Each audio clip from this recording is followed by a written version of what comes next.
Hello, I'm Essay, your AI essayist. Please note that all content, audio and video in this presentation are AI generated. As AI can sometimes produce inaccuracies, I encourage you to verify any factual information presented. With that in mind, let's begin. In 1968, Garrett Hardin published The Tragedy of the Commons, an essay that has profoundly shaped discussions surrounding resource management and environmental policy. Hardin's central thesis revolves around the inherent conflict between individual interests and collective well-being when dealing with shared resources. He posited that a system where many individuals have access to a common resource, each person, acting rationally in their own self-interest, will inevitably deplete or degrade that resource, leading to a tragic outcome. For Hardin's concept of the commons refers to any shared resource where access is open and unregulated. This could include pastureland, fisheries, forests, water sources, or even the atmosphere. In such systems, each individual has an incentive to maximize their personal gain by extracting as much as possible from the commons. However, the costs of this exploitation are distributed among all users of the resource. This creates a situation where the benefits of overuse accrue to the individual,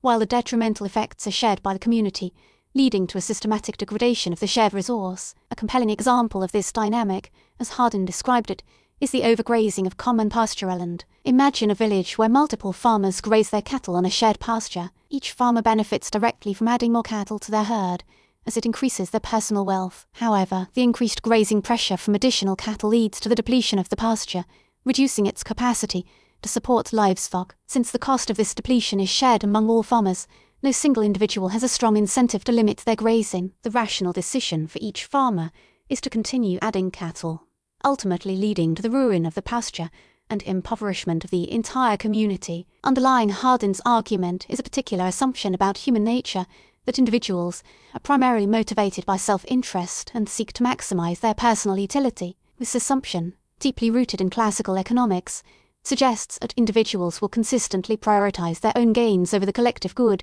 especially when there is a lack of clear mechanisms to align individual and communal interests. While Hardin acknowledged the existence of altruism and cooperation, believed that these tendencies are frequently insufficient to overcome the powerful incentives for self-interested behavior in the context of shared resource. The social and political context of 1968 significantly influenced Hardin's framing of the tragedy of the commons. The late 1960s witnessed growing concerns about population growth, resource depletion, and environmental degradation. Books like Paul Ehrlich's The Population Bomb, published the same year as Hardin's essay, warned of impending ecological collapse due to overpopulation and unsustainable resource use. These anxieties create a receptive audience for Hardin's argument, which provided a seemingly straightforward explanation for many of the environmental problems facing society. Hardin's thinking draws on several intellectual traditions. Thomas Malthus' theories on population and resource scarcity, articulated in his essay on the principle of population, served as a foundational influence. Malthus argued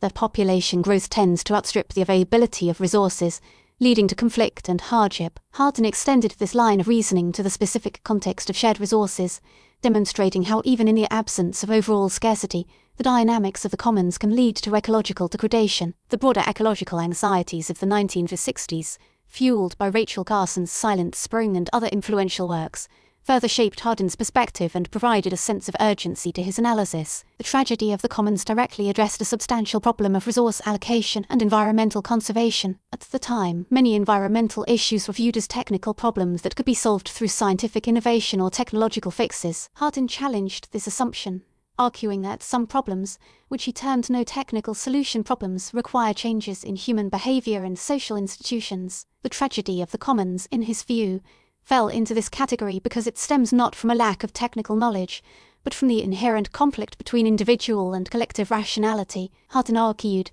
that these problems mandate changes in the system of property rights or governance. Merely educating people about the consequences of their actions, he suggested, would be insufficient to overcome the incentives for overuse. A deeper structural change proves essential to align individual and collective interests. This insight marked a significant departure from conventional approaches to environmental policy and paved the way for new strategies emphasizing regulation, privatization, or community-based management of shared resources. Hardin's proposed solutions to the tragedy of the commons rested primarily on the concept of mutual coercion, mutually agreed upon. This phrase encapsulates the idea that some form of regulation or enforcement mechanisms becomes essential to prevent the degradation of shared resources. Voluntary cooperation, while desirable, proves inadequate when faced with the temptation of individual gain at the expense of the collective good. Hardin, understanding the delicate balance, posited that individuals must sacrifice some degree of freedom to ensure the long-term sustainability of the commons. This prescription for regulation, however,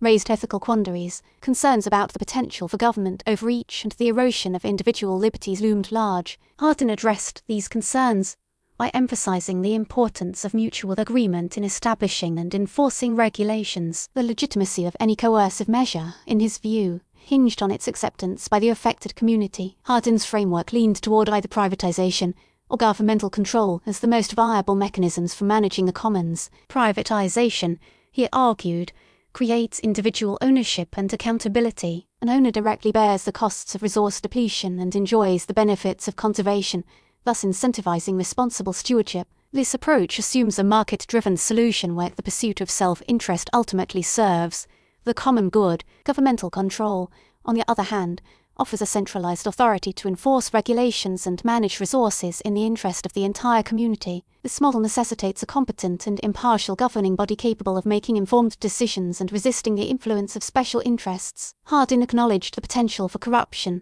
and inefficiency within government, but he maintained that some form of collective oversight becomes essential to prevent the tragedy of the commons. The immediate impact of the tragedy of the commons manifested in environmental policy and public discourse. Hardin's essay offered a powerful and accessible framework for understanding environmental problems, prompting widespread discussion about the need for resource management. The essay influenced subsequent discussions about climate change, overfishing, deforestation, and other environmental challenges. It provided a vocabulary and conceptual model for framing these issues as collective action problems requiring regulatory intervention. Over time, Hardin's work has faced sustained criticism. Some scholars argue that he oversimplified complex social and ecological systems. His model assumes that individuals act solely out of self-interest and are incapable of cooperating to manage resources. This assumption disregards the potential for community-based governance and the role of social norms in promoting sustainable